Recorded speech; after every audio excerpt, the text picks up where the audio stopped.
Tribuners Super Score spesial Piala Dunia hadir kembali bersama saya Delta Gonzalez dan Piala Dunia 2022 ini sudah sampai pada babak perempat final dan tentunya semakin banyak drama-drama yang mengejutkan yang tersaji yang terjadi dan apakah kejutan itu akan terjadi di laga klasik yang akan mempertemukan Belanda versus Argentina? Kita akan mengulasnya bersama Bang Januar Alamijaya, wartawan olahraga Tribun Kaltim, dan Bang Oktora Feriawan, wartawan olahraga Tribun Jabar. Halo Bang Januar, Bang Oktora. Halo Mbak Delta, halo Bang Halo Pak Oktora. Data, semangat, semangat, semangat. Semangat untuk laga klasik Pertandingan super ini Argentina sini ya. versus Belanda, oke? Dan tentunya bentrok antara kekuatan besar Eropa dan Amerika Latin ini di mana Belanda belum tersentuh kekalahan sejak fase grup dan akan berhadapan dengan juara Copa America 2021. Oke, Bang Oktora, akan seperti apa ini? Argentina ya berjumpa dengan Belanda di perempat final. Sangat banyak apa ya, bumbu-bumbu balas dendam nampaknya. Iya, kedua tim sama-sama berpeluang untuk memenangkan pertandingan, bahkan bisa jadi penentu pemenang harus dilakukan lewat adu penalti ya. Ya, Pertemuan aduh jangan. Ya, pertemuan terakhir kedua tim terjadi pada babak semifinal Piala Dunia 2014 ya. betul. Belanda saat itu tersingkir setelah kalah adu penalti dengan skor 2-4 dari Argentina. Pada waktu normal mereka bermain imbang tanpa gol dan ini bisa terjadi juga di pertandingan kali ini ya di babak perempat final Piala Dunia. Ya, Skor imbang di waktu normal dan harus diakhiri dengan adu penalti. Bisa terjadi data ini skor seperti ini. pokoknya kalau udah perpanjangan waktu 120 menit, kalau sampai adu penalti udah saya matiin aja. Saya nggak tega, saya nggak kuat nyali kalau lihat adu penalti, apalagi ini babak yang sangat menentukan babak perempat final. Oke, kalau prediksi dari Bang Oktora bisa ya adu penalti terjadi kembali ya ini. Iya, di edisi Piala Dunia, kedua tim ini sudah bertemu sebanyak 5 kali ya. Ya. Dua kemenangan diraih oleh Belanda dan satu kemenangan diraih oleh Argentina dan sisanya berakhir imbang. Jadi kalau berdasarkan hasil catatan statistika, saya kira sih tim yang menang di waktu normal itu bisa saja terjadi, tapi kemungkinan besar sih saya memprediksi kedua tim akan sama-sama kuat dalam menyerang, akan sama-sama kuat dalam bertahan, Ya. dan bisa jadi harus diakhiri dengan adu penalti. Ya, oke. Tentunya akan sangat seru beradu gengsi antara Amerika Latin dan juga sepak bola Eropa. Itu dari Bang Oktora. Nah, ini lantas Bang Januar. Di sini tadi sudah sempat disinggung kalau memang mereka berdua, dua tim ini sudah pernah ketemu di Piala Dunia 2014 dan Belanda harus kalah menyakitkan 2-4 ya, kalah 2-4 lewat adu penalti. Nah, akan seperti apa ini nanti? Tentunya ada aroma-aroma balas dendam ini. Luis van Gaal bakal membalaskan dendam waktu itu kan. Ya, terima kasih Mbak Delta. Saya setuju dengan Kang Oktora bahwa pertandingan ini akan berlangsung sengit ya kan dari awal sampai akhir. Karena selain punya catatan sejarah panjang dari Mm-mm. pertemuan kedua tim, eh, kekuatan antara Argentina dan Belanda sebenarnya tidak jauh berbeda, kecuali pembedanya adalah Messi gitu kan di sisi Ya, Argentina. Tapi dari sisi pemain, so-so lah kalau kedua pemain ini. Eh, Bahkan saya merasa mungkin hasil akhir dari pertandingan antara Argentina dan Belanda ini tentukan oleh blunder oleh salah satu tim mungkin Mbak Delta ya. aduh. Jadi nanti siapa yang kurang konsentrasi kemudian melakukan kesalahan itu kan itulah yang akan pergi meninggalkan Qatar lebih cepat gitu Mbak Ya, Delta. saya mau nebak mungkin yang blunder Otamendi aja ya biar Belanda bisa lolos ke semifinal. Ya, oke, silakan Bang Januar. Ya Mbak Delta? Ya, lantas dengan kondisi yang seperti itu, apakah layak Belanda untuk bisa diunggulkan saat lawan Argentina? Mengingat juga Belanda bermain lebih bagus dengan timnas yang bisa apa ya, mau bermain keluar menyerang terlebih dahulu. Mengingat juga pertahanan Belanda bagus ya ini dalam catatannya. Ya, eh, satu hal yang unik dari Belanda di edisi 2002 kali ini adalah Belanda tanpa pemain yang berstatus bintang, gitu kan. Kekuatan mereka relatif merata, Hmm? tapi yang Van Gaal mampu meramu itu semua menjadi sebuah kekuatan yang luar biasa. Belanda saat ini tercatat bahkan belum pernah terkalahkan ya kan, sejak dari awal babak penyisihan kemarin sampai memasuki Piala Dunia. Dan Ya. pemain timnas Belanda ini cukup kompak ya kan, dari sisi permainan. Kemudian Van Gaal mampu meramu pemain-pemain bintang, pemain-pemain non bintang itu menjadi sebagai sebuah kekuatan yang utuh ketika menghadapi gelaran Piala Dunia dan menghadapi tim-tim di babak penyisihan di grup, bahkan kemarin melawan Amerika Serikat. Saya rasa itu salah satu kelebihan dari Belanda gitu kan. Mereka punya kekuatan yang relatif merata, kemudian tim ini sudah cukup kompak di bawah asuhan Van Gaal gitu Mbak Delta. Iya, juga cukup efektif strateginya saat diterapkan di timnas daripada diterapkan di klub Manchester United ya. Bahkan juga sebelum terjadinya laga versus Argentina ini bahkan terjadi high war ya antara Angel Di Maria dan juga Louis van Gaal, yang katanya Louis van Gaal itu adalah pelatih terburuk yang pernah saya temui, kata Di Maria. Tapi Louis van Gaal buru-buru untuk counter attack. Nah, ini akan menjadi trivia yang unik di jelang laga Belanda versus Argentina. Mbak Oktora tadi sempat disinggung ya, Messi. Bang Januar juga sempat menyinggung Messi, dan selalu Messi yang tentunya akan menjadi sorotan di laga versus Belanda ini. Akan seperti apa ini? Apakah Messi akan tetap tampil prima, full turun 90 menit? Ya, cocok julukan Messi itu the GOAT ya, bukan keledai. Artinya apa? Keledai, jika keledai itu sudah kalah atau sudah salah, akan melakukan hal yang salah juga. Ini dilakukan oleh Messi dan kawan-kawan ya. Setelah kalah dari Arab Saudi di pertandingan perdana, mereka bangkit dan menang di 2 pertandingan selanjutnya. Mereka menang melawan Polandia 2-0 dan Meksiko 2-0, kemudian di babak 16 besar mampu mengalahkan Australia dengan skor 2-1. Kemudian melihat performa Messi, saya kira Messi sedang on fire ya. Dia sudah mengoleksi 3 gol dan 1 assist sejauh ini. 3 gol dijaringkan Messi ke gawang Arab Saudi, Meksiko, dan Australia. Ia sedang termotivasi untuk mengejar titel pribadi selanjutnya ya. Setelah dia mengoleksi 7 trofi Ballon d'Or, dia ingin mengoleksi 1 tambahan trofi titel pribadi, yaitu top scorer Piala Dunia. Saya kira sih dengan kondisi Messi yang sedang on fire ini, Messi mampu memberikan hal berbeda, memberikan hal yang terbaik untuk Argentina dan juga untuk diri dia sendiri. Saya yakin Messi bisa mampu mengejar torehan gol yang saat ini masih top skor masih dipegang oleh Kylian Mbappe ya dengan 5 gol. Itu akan menjadi motivasi tersendiri untuk Messi untuk bisa mendapatkan titel pribadi selanjutnya sebagai top scorer Piala Dunia 2022.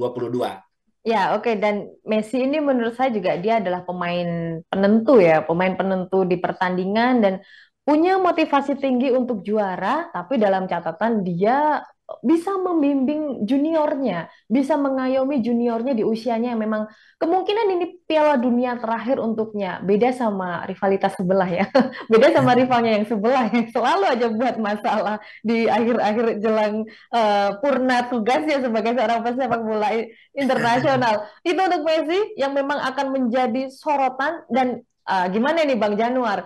Back dari Belanda, biasanya ada trio Timber, Van Dijk, dan juga Nathan Ake. Siap nggak nih untuk bisa menghambat laju gerak Messi? Kalau selain dari 3 pemain itu, ada juga Frenkie de Jong yang notabene dia adalah temannya pernah kenal juga di Barcelona dulu. Nah, gimana ini? Apakah mungkin ada bocoran-bocoran sedikit ini dari de Jong untuk timnasnya?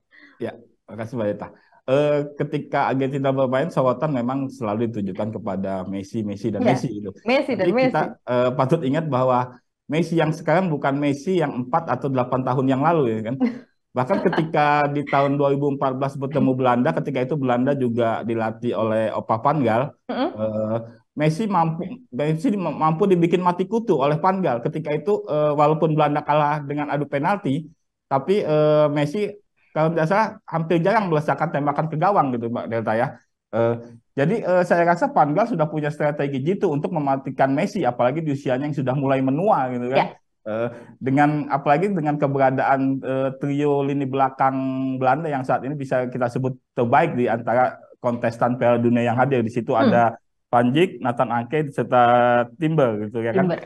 Ditambah dengan ada mungkin ada sedikit masukan dari Frankie de Jong yang mungkin memang tidak terlalu lama dengan bergaul dengan Messi di Barcelona, tapi saya rasa cukup dengan kepintaran Van Gaal yang sudah berpengalaman bertahun-tahun dia akan mampu menghentikan Messi. Tapi patut diingat bahwa Argentina bukan hanya Messi gitu kan. Di situ juga ada beberapa pemain yang lain yang juga patut diwaspadai oleh Belanda. Gitu Mbak Data.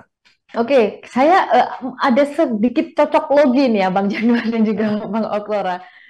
Kita ingat waktu babak 16 besar Argentina lawan Australia dan dimenangkan oleh Argentina dengan skor 2-1. Nah, untuk cocok loginya di sini, kita flashback sebentar di kalau nggak salah tahun 2006, Piala Dunia edisi 2006, di situ Argentina, Australia maksud saya, dikalahkan oleh Italia di babak 16 besar pula. Nah, lantas ini cocok loginya, Australia dikalahkan oleh Argentina di babak 16 besar pula. Italia di Piala Dunia 2006 berhasil menjadi juara. Nah, apakah cocok logi ini akan berlaku juga? Argentina akan lolos sebagai juara di Piala Dunia kali ini, patut untuk diperhitungkan. Oke, Bang Oklora, di sini bahkan sekelas Van Dijk pun ngomong kalau dia susah jaga Messi karena Messi itu sering kelayapan dan itulah yang bikin Messi itu susah untuk dijaga. Nah ini gimana ini? Apa sih yang sebenarnya bisa menghambat lajunya Messi? Punyakah Messi kayak kelemahan gitu agar bisa dimanfaatkan oleh pemain lawan? Oke, kita bicara cocokologi dulu ya. Kita bicara cocokologi ya. FIFA pada edisi Piala Dunia 2014 dan 2018 dia memprediksi dari awal yang akan juaranya itu di 2018 itu Prancis, kemudian di 2014-nya itu Jerman ya. Nah, itu udah diprediksi oleh FIFA ya. Nah, saat ini FIFA juga sudah memprediksikan, kita bicara cocokologi ya. FIFA untuk 2022 ini menjagokan Argentina untuk jadi juara. Bahkan Argentina akan bertemu dengan Portugal atau Brazil di babak final nanti ya.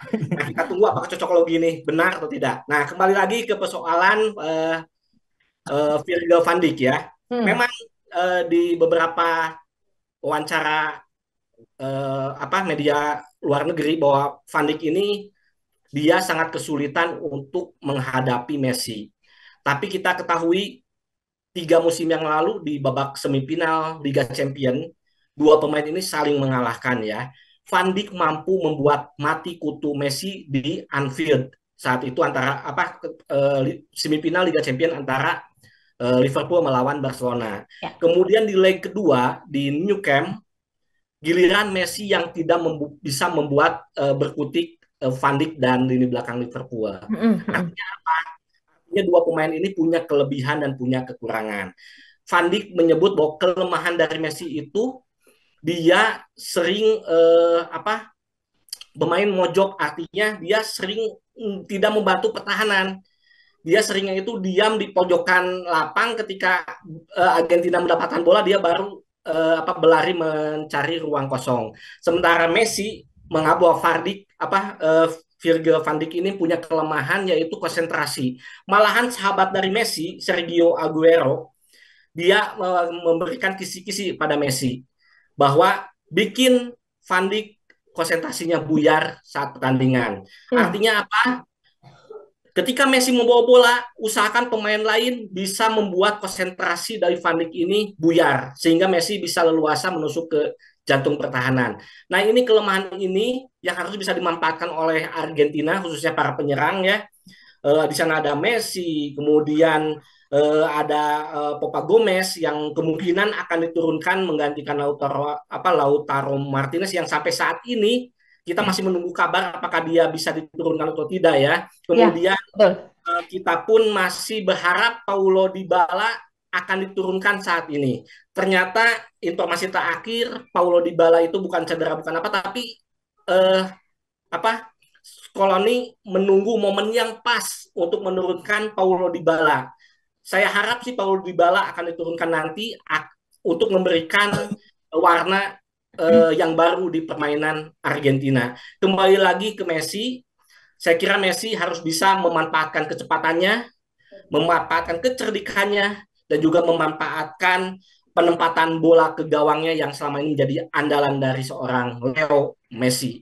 Ya, itu dia. Jadi memang kalau ngomongin Lautaro Martinez dan juga Paulo Dybala, memang sedikit flop ya. Kemarin Lautaro Martinez berkali-kali susah untuk finishing, bahkan finishing yang sangat buruk, buang-buang peluang. Sementara untuk Dybala yang masih sangat mendapatkan sedikitnya menit bermain. Jadi mungkin Scaloni bisa katanya akan menurunkan di tepat waktu. Kita tidak tahu tepat waktunya seperti apa. Bahkan Sepertinya saat ini tepat waktunya. tepat waktunya tidak tahu kapan. Bahkan kalau Belanda yang menang, Paulo Dybala tidak akan memiliki kesempatan untuk bisa memenuhi tepat waktunya Scaloni. Oke, Bang Januar, sementara ini sementara di Argentina ada Messi, ada beberapa penyerang yang juga oke pula. Nah, di Belanda di sini ada Gakpo yang bisa menjadi mesin gol untuk Belanda. Ada pula Memphis Depay yang mulai bangkit. Meskipun beberapa musim terakhir sempat mengalami sakit di jantungnya. Kemudian ada Davy Klaassen yang tentunya akan memberikan kejutan. Nah, ini akan seperti apa ini? Apakah bisa mengimbangi atau mengobrak-abrik pertahanan di Argentina yang mana ada Otamendi yang udah tua di situ?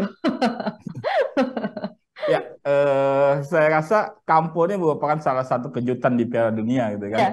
Siapa yang menyangka pemain muda ini mampu mencetak banyak gol ketika babak di grup kemarin gitu ya kan. Kemudian dia juga didampingi oleh Depay serta Klaassen gitu kan. Kalau soal membuka pertahanan Argentina, saya rasa kalau Argentina hanya mengandalkan Otamendi di lini belakang, saya kira dikasih sprint sedikit akan lewat oleh Depay itu Mbak Delta ya kan. Iya betul. Karena dari sisi kecepatan Otamendi tentu kalah sama Depay. Ya. Tapi kunci permainan tetap saja di jantungnya ada Frenkie de Jong yang akan memberikan suplai-suplai bola ke lini depan. Saya rasa seperti itu Mbak Delta.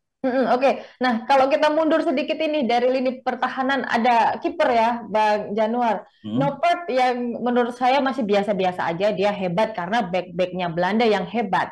Nah, ada kabar kalau nanti akan berakhir adu penalti yang seperti diprediksi Bang Januar dan juga Bang Oktora, mungkin ada adu penalti. Katanya yang maju sebagai kiper bukanlah Noppert, tapi malah justru Remco Pasveer. Gimana Bang Januar pendapatnya? Saya rasa Van Gaal tetap akan mempercayai Noppert sebagai penjaga gawang ketika adu penalti berlangsung. Pasalnya kita tahu bahwa Noppert ini di tahun lalu sebenarnya masih bermain di divisi 2 kan Mbak Delta ya kan. Dan tiba-tiba tahun ini menjadi main di timnas Belanda.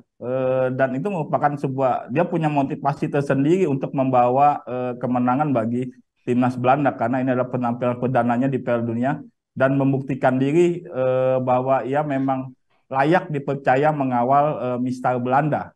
Ya. Gitu, Mbak. Oke. Jadi memang Noppert yang akan diajukan oleh Louis van Gaal. Nah, di sini kita udah mulai masuk ke prediksi skor. Saya mau mengutip kata-katanya dari sang legenda Belanda, Rafael van der Vaart, yang ngomong katanya Argentina itu yang keren cuma Messi. Yang keren cuma Messi, sementara pemain-pemain di sekitarnya itu biasa aja, nggak hebat. Dan intinya 3-0 akan mudah dimenangkan oleh Belanda. Setuju nggak Bang Januar? Ya, ini prediksi sudah Mbak Delta. Ya, ini udah prediksi ini. Kalau bicara prediksi, entah mengapa ingatan saya melayang di 24 tahun yang lalu ketika Piala Dunia Prancis 98. Ketika itu Argentina dan Belanda juga bertemu di babak perempat final Mbak Delta. Argentina ketika itu masih dipegat oleh Batistuta, Ortega. Kemudian Belanda ada Ronald de Boer, kemudian ada Patrick Kluivert. Ketika itu Belanda berhasil comeback dari Argentina dengan angka 2-1 lewat gol dari Dennis Bergkamp sebagai pahlawan. Dan saya rasa hal itu akan terulang lagi di babak perempat final Piala Dunia Qatar 2002 kali ini Mbak Delta. Oke, kemenangan untuk Belanda saya dukung karena saya fansnya De Oranje.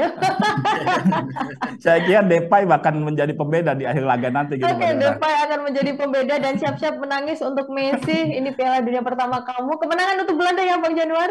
Iya, 2-1 Mbak Delta. 2-1 dari Bang Januar. Bang Oktora setuju nggak nih Argentina bakalan ditelanjangi comeback dari Belanda? Sedikit ulasan aja ya. Argentina akan tampil seperti biasanya, yaitu akan bermain ball position dengan melakukan penetrasi dari kedua sayap mereka. Mereka punya Alexis McAllister, pemain Brighton Albion. Kemudian jangan lupa ada Julian Alvarez, pemain Manchester City, akan menopang Messi untuk menjadi second line ya. Di bawah Lautaro Martinez kalau dimainkan. Kalau enggak ada Papa Gomez, pemain striker Sevilla ini. Kemudian dengan formasi 4-3-3 Lionel Scaloni, saya kira dia cukup banyak pilihan ya, cukup banyak pilihan di lini tengah dan juga lini depan. Saya sih kalau bicara tentang prediksi skor ya, kalaupun menang, Argentina akan menang tipis ya. Tapi kalau adu penalti, saya pegang Argentina. Kenapa? Di sana ada penjaga gawang yang jago Psywar ya, Emiliano Martinez. Bagaimana kita ketahui di Copa America tahun lalu, dia mampu membuat mental pemain Kolombia di semifinal kocar-kacir ya, dan berhasil menggagalkan beberapa tendangan penalti. Begitupun ketika ketemu Brazil di final, Emiliano Martinez mampu membuat Neymar dan kawan-kawan frustasi dalam mencetak gol. Jadi kalau prediksi skor, saya tetap mengunggulkan Argentina dengan menang tipis 1-0, 2-1, apa 3-2. Tapi kalaupun berakhir dengan adu penalti, saya lebih percaya Argentina untuk bisa memenangkan pertandingan karena di sana dia punya pemain kiper yang cukup pintar dalam menurunkan mental pemain lawannya. Ya, oke. Jadi mematahkan statement dari Rafael van der Vaart ya, yang oke cuma Messi, yang lainnya enggak. Tapi juga betul menurut saya, selain Messi juga banyak yang oke. Di situ ada De Paul, Papu Gomez, bahkan juga Alvarez ataupun Enzo Hernandez juga oke di Piala Dunia Ada Angel 2000. Korea juga. Mm-mm. Jangan salah. Ada siapa, Bang? Angel Korea. Dia Ya, ada Korea juga ya. Oke, itu dia. Tentu akan sangat berlangsung sengit ini Belanda versus Argentina. Bahkan menurut saya ini adalah final yang ketagihan ya. Tapi kita tidak tahu akan banyak kejutan yang tersaji di Piala Dunia 2022 ini, terutama di perempat final. Laga antara Belanda versus Argentina ini akan digelar di Lusail Stadion pada 10 Desember pukul 2 dini hari waktu Indonesia Barat. Terima kasih Bang Januar, Bang Oktoras atas ulasannya. Sampai jumpa di ulasan berikutnya. Oke Tribuners, dan buat Anda, jangan lewatkan ya program Super Skor spesial Piala Dunia 2022. Kami tayang di YouTube Tribun News dan Facebook Tribun News. Kita kawal sampai final pokoknya ya. Saya Delta Gonzales, pamit undur diri. Sampai jumpa di laga selanjutnya.